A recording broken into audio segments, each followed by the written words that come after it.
பிரதீப் வணக்கம். இப்போ ராஜேஷ் சொன்ன விவரங்கள் படி பார்த்தா இடதுபுறம் வலதுபுறம் கால்வாய் இதுல 50% மேலே 20% மேலே அப்படிதான் நடந்திருக்கு அப்படின்றாரு.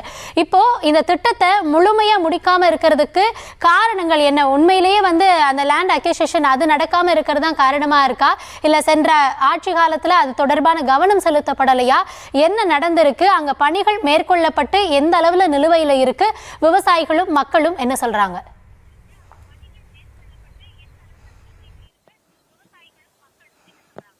வணக்கம் சுபா. கண்டிப்பாக நம்ம தலைமை செய்தியாளர் கூறியதை போலவே கிருஷ்ணகிரி மாவட்டத்தில் மிகப்பெரிய ஒரு நீர் ஆதாரமாக இருக்கக்கூடிய தென்பண்ணை ஆற்றின் குறுக்கே எண்ணெய்கோல் என்ற பகுதியிலிருந்து கால்வாய் மூலம் இடது மற்றும் வலதுபுற கால்வாய் மூலம் இந்த திட்டத்தின் மூலம் செயல்படுத்தப்பட்டு வலதுபுற கால்வாயானது தருமபுரி மாவட்டத்திற்கு 50 கிலோமீட்டரும் இடதுபுறம் கால்வாயானது 20 கிலோமீட்டர், அதாவது கிருஷ்ணகிரி, வேப்பனஹள்ளி, பர்கூர் ஆகிய 3 தொகுதிகளிலும் வறட்சி பகுதிகளுக்கு நீர் கொண்டு செல்லும் மிகப்பெரிய திட்டத்தை கடந்த 2017ஆம் ஆண்டு அறிவிக்கப்பட்டு 2019ஆம் ஆண்டு பணி தொடங்கப்பட்டு தற்போது 7 ஆண்டுகள் நிறைவடைந்துள்ளது.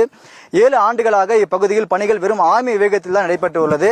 தற்போது நம்ம பார்த்துக்கொண்டு ஒளிப்பதிவை காட்டிக் கொண்டிருக்கும் காட்சியானது கடந்த 7 ஆண்டுகளாக கிடப்பில் போடப்பட்டு நிதி பற்றாக்குறை காரணமாகவும் நிலம் கையகப்படுத்துவது தாமதம் ஏற்பட்ட காரணமாகவும் பணிகளானது ஆமை வேகத்தில் தற்போது வரை 50% வரை மட்டுமே நடைபெற்றுள்ளது. திட்டம் அறிவிக்கப்பட்டிருக்கும் போது 3 வருடங்களிலேயே இந்த திட்டம் செயல்படுத்தப்பட்டு விவசாயிகளுக்கு நீர்ப்பாசன வசதி கிடைக்கும் என தமிழக அரசு அறிவித்திருந்த நிலையில் தற்போது கிட்டத்தட்ட 50 பணிகள் மட்டுமே 7 ஆண்டு நிறைவேற்று இருப்பது பெரும் விவசாயிகளை அதிர்ச்சி ஏற்படுத்தியுள்ளது. மேலும் இந்த விவசாயிகள் இப்பகுதியில் தொடர்ந்து பல்வேறு கோரிக்கைகள் வலியுறுத்தி வருகின்றனர். விவசாயி இந்த திட்டத்தை உடனடியாக செயல்படுத்த வேண்டும், மாவட்டத்திலிருந்து வறட்சி பகுதியிலிருந்து உடனடியாக இந்த நீர்ப்பாசனத்தை கொண்டு வந்தால் மிகப்பெரிய மாவட்டத்தில் நீர்ப்பாசன வசதி பயன்பெற முடியும் என்பது தொடர்ந்து கோரிக்கை வைத்த நிலையில் தற்போது இந்த திட்டத்தின் மூலம் பயன்பெறக்கூடிய நன்மைகள் என்ன என்பதை தொடர்ந்து விவசாயி நம்முடன் இருக்கிறார், சிவகுரு அவர்கள் இருக்கிறார். அவரிடமே நேரடியாக கேட்போம். இந்த திட்டம் எதற்காக முக்கியத்துவம் வாய்ந்தது, இதன் மூலம் என்னென்ன நன்மைகள் விவசாயிகள் பெறுகிறார்கள் என்பதை நேரடியாக கேட்கலாம். சார் வணக்கம். இந்த திட்டம் மூலமா நீங்கள் பயன்பெறக்கூடிய நன்மைகள் என்ன, இதன் முக்கியத்துவம் எப்படி இருக்கு? வணக்கம் சார், என்னுடைய பேர் சிவகுரு. இது 25 ஆண்டு கனவு திட்டம் தான் சொல்லணும். இது மிகப்பெரிய ஒரு போராட்டமா ஈடுபட்டு பல மனுக்கள் கொடுத்து 2019ஆம் ஆண்டு தான் இந்த திட்டத்தை செயல்படுத்தினாங்க. இது செயல்படுத்தும் போது வலது இடது 2 இது பாத்தீங்களா சுமார் 73 கிலோமீட்டர் தூரம் வருது. அதுல சுமார் 33 ஏரிகள் பயன்படுது. அதுல ஒரு டேமும் உண்டு, தும்பலப்பள்ளி. இது மிகப்பெரிய ஒரு நீர் ஆதாரம். இந்த கிருஷ்ணகிரி மாவட்ட தென்பெண்ணை படுகு ஓரம் தான் நல்ல ஒரு செழிப்பான பகுதி. மற்ற பகுதியில் பாத்தீங்கன்னா மிகப்பெரிய ஒரு வறட்சியான பகுதி. வெயில் காலத்துல பாத்தீங்கன்னா குடிக்கிறது கூட தண்ணி இல்லை. இந்த திட்டத்தை செயல்படுத்தும் மூலமா பாத்தீங்கன்னா மிகப்பெரிய ஒரு நீர் ஆதாரம் பெருகுது. நேரடியா பாசன முறையை பாத்தீங்கன்னா ஒரு 10,000 ஏக்கர் பயன்படுது. மறைமுகமா சுமார் ஒரு 30,000 ஏக்கருக்கு மேல பயன்படுது. தருமபுரி மாவட்டத்தில் பாத்தீங்கன்னா ஒரு டேமுக்கு இது மிகப்பெரிய ஒரு நீர் ஆதாரமா இருக்கு. அதனால பாத்தீங்கன்னா தருமபுரி மாவட்டத்தில் சுமார் ஒரு 30% இந்த நீர் ஆதாரங்கள் போயிடுச்சுன்னா செழிப்பான பகுதியாக உண்டாக்கும் தான். இது கடந்த 3 ஆட்சிகள் ஆயிட்டு, இப்ப 3வது ஆட்சி தான். 2 ஆட்சிகள் முடிஞ்சு போச்சு, இப்ப 3வது ஆட்சியே தான் இருக்கு. தற்போதைய முதல்வராவது இந்த திட்டத்தை ஆமை வேகத்தில் போறது விரைவில் முடிக்கணும். இதுதான் நாங்க ரொம்ப நாள் கேட்டோம். எந்த ஒரு நிதியா இருந்தாலும் நீர் ஆதாரத்துக்காக முன்னிலைப்படுத்தி இந்த திட்டத்தை விரைவில் முடிக்கணும். ஏன்னா இது விரைவில் ஒரு வருஷத்துக்கு முன்னே முடிச்சிருந்தா இப்ப பாருங்க உலக அளவில் எலினோ மிகப்பெரிய ஒரு பாதிப்பு இருக்குன்றாங்க. நம்ம கிருஷ்ணகிரி மாவட்டத்திலும் தருமபுரி, திருப்பத்தூர் போன்ற மாவட்டம் சொல்லியிருக்காங்க. இது முறைப்படி கரெக்டா முடிச்சிருந்தாங்களா மிக ஒரு பயனுள்ளதா இருக்கும். ஏன்னா எங்களுக்கு குடிநீர் ஆதாரமே மெயினா இதுதான். ஏன்னா கிருஷ்ணகிரி மாவட்டத்தில் பாத்தீங்கன்னா எல்லா விவசாயிகளுக்கும் ஏற்ற மண்ணு தான் கிருஷ்ணகிரி மாவட்டம் தான் சொல்லியிருக்கோம். இது ஒரு மிகப்பெரிய ஒரு பொக்கிஷமாகவும் எங்களுடைய இலவசம் கொடுக்கறதோட நீர் வளத்தை கொடுத்தாங்களா ஓரளவுக்கு நாங்க எங்களுடைய பூர்த்தி செஞ்சுக்கணும் தான் நாங்க சொல்லிட்டு இருக்கோம் சார். கண்டிப்பாக விவசாயிகள் இந்த நீர் முக்கியத்துவத்தை நம்ம தெரிவித்த நிலையில் நிலம் எடுப்பது மற்றும் விவசாயிகளுக்கு நிலத்தை தொகை கொடுப்பதுதான் மிகப்பெரிய இந்த தடைக்காக இந்த திட்டத்திற்கான தடையாக இப்பகுதியில் கூறப்படுகிறது.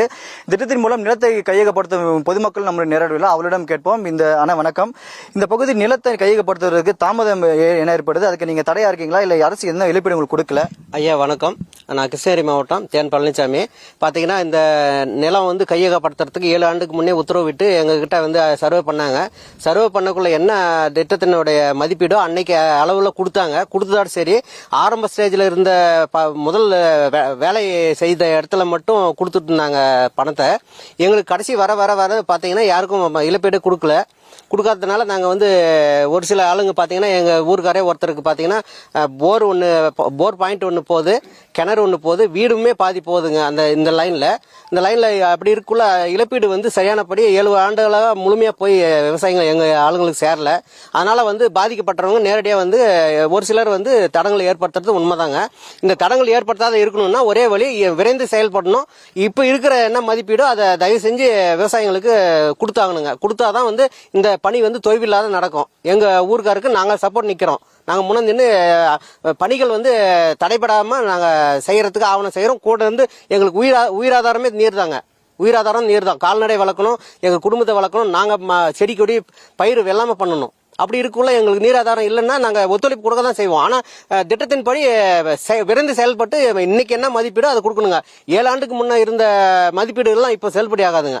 இப்போ ஒரே விவசாயிக்கு 3 பாயிண்ட்ல கட் ஆகுதுன்னுக்குள்ள நாங்கள் எவ்வளோ பெரிய வாழ்வாதாரமே போச்சுங்க. அந்த குடும்பமே அழிஞ்சு போயிடும். அப்போ அவங்களுக்கு என்ன இழப்பீடுன்னு பார்த்து மதிப்பீடு போட்டு இன்னைக்கு ரேட்டுக்கு தயவு செஞ்சு கொடுக்கணும். அரசு வந்து என்ன மானியமோ என்ன திட்டத்தினுடைய மதிப்பீடோ அந்த இப்போ இருக்கிற மதிப்பீடு கொடுத்தீங்கன்னா தான் எங்கள் குடும்பம் பிடிக்கும். இந்த மாதிரி பயனடைக்கிற விவசாயிகளுக்கு செஞ்சா கண்டிப்பா இந்த பணிக்கு வந்து நாங்க முழு ஒத்துழைப்பும் கொடுப்போம். முன்னிருந்து ஒத்துழைப்பு கொடுப்போம். கண்டிப்பாக இந்த திட்டம் தொடர்ந்து ஆமையாக நடைபெறுவதற்கு காரணம் ஒன்று, ஒரு பக்கம் நிலம் கையகப்படுத்துவது மட்டுமின்றி இந்த நிலத்தை கையகப்படுத்தும் விவசாயிகளுக்கு இழப்பீடு இன்னும் உரிய வகையில் சேரவில்லை என்பதுதான் விவசாயிகள் மிக குற்றச்சாட்டாக உள்ளது. கடந்த 7 ஆண்டுகள் 3 ஆட்சிகள் மாறியுள்ள நிலையில் இந்த ஆண்டாவது இந்த எண்ணெய்கள் கால்வாய் திட்டம் முழுமை பெற்று அரசு சிறப்பு கவனத்தில் எடுத்து உடனடியாக நிறைவேற்ற வேண்டும் என்பதே இது பகுதி 2 மாவட்டம் தருமபுரி கிருஷ்ணகிரி மாவட்டத்துடைய 2 மாவட்ட விவசாயிகளின் பெரும் கோரிக்கையாக உள்ளது. சுபா, கண்டிப்பாக பிரதீப், அங்க இருக்கக்கூடிய விவசாயிகள் அவர்களுடைய நிலம் கையகப்படுத்தப்படும் பொழுது அதற்கான சரியான உகந்த இழப்பீடு வழங்கப்படணும். ஏற்கனவே கையகப்படுத்தினவங்களுக்கு இழப்பீடு வழங்கப்படாமல் இருக்கிறது அப்படின்ற குற்றச்சாட்டை ஒட்டி அடுத்து இழப்பீடு வருமா அப்படின்ற சந்தேகத்துல இடத்தை வழங்காம இருக்காங்க. தொடர்ந்து எத்தனை ஏக்கர் பலன் பெறும் அப்படின்றத கவனத்துல கொண்டு ஏற்கனவே 253 கோடி ரூபாய் ஒதுக்கப்பட்டிருக்கு. அதனை முழுமையான பயன் பெறணும் அப்படின்னா இன்னும் நிதியை ஒதுக்கி திட்டம் உடனடியாக அமலுக்கு வந்தா நல்லா இருக்கும் அப்படின்றது விவசாயிகளின் கருத்தா இருக்கு. களத்துல இருந்து விவரங்களை வழங்கியமைக்கு நன்றி பிரதீப். அரசின் கவனத்திற்கு நியூஸ் தமிழ் இதை எடுத்து வைத்திருக்கிறது. அரசு நடவடிக்கை எடுக்குமா பொறுத்திருந்து பார்க்கலாம். செய்திகளை உடனுக்குடனும் துல்லியமாகவும் தெரிந்து கொள்ள சப்ஸ்கிரைப் பண்ணுங்க.